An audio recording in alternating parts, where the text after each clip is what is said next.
Okay, now the next knot is actually going to be familiar because it's a repeat. You're going to go ahead and make another nail knot. So you're going to get to see this a second time. Take your loop, again place it in the side here with the fly line so they both go the same direction. Now in my case, I like to use Amnesia monofilament, which is red.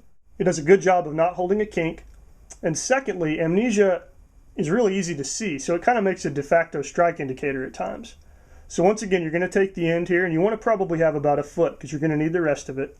Go about 4 inches from your end, just ignore the side that's bouncing around there, and place that, pinch it together so you're pinching everything in your left hand.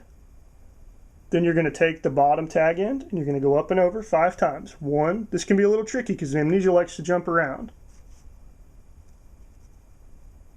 2, pinching. And as I turn it around in my hands, I'm drawing it up tight with each side. 3. So each one of these little loops is stacking up tight in there. 4. It can get a little hard because it's almost like a spring there at the end. And then 5. Use your fingernails to make everything nice and tight. All right. Once again, you're going to want to pass that tag end through the little loop of mono you ran. And you can actually use Amnesia for this too, but it's a little easier if you use 2 different colors because you can keep track of everything. So pass your loop through, or your tag end through the loop. Then when you've got it there, go ahead and flip around to the other side and draw it up. It's really important here to make sure you don't miss, because if that tag end pops out, or if this loop passes over the fly line rather than coming through cleanly, you can really come up with some problems. So you want to be sure it's actually passing through the loop and it's not going over the line. See, the line is clear of the loop itself. Okay. Now, again, you're going to pull it up.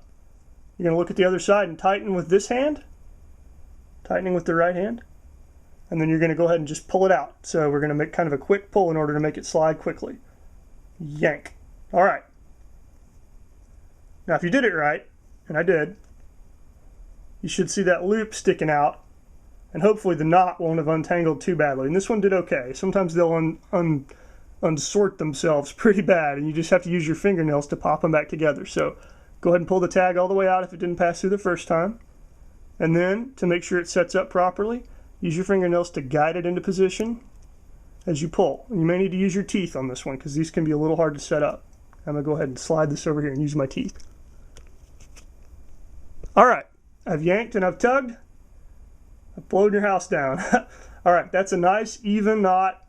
And as you pull it, may go ahead and tighten up some more.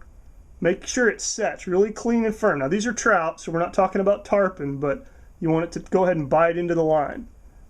Now this is a knot that honestly you should never draw into the guides to begin with, but you still want to make it as clean as possible. So again, doubling it over, go ahead and cut it off. Flip it around, cut the back end off here. Okay.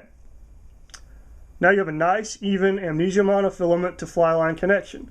Now what good does this do you? Because you still got to put a leader on it, right? That's where our next knot comes in.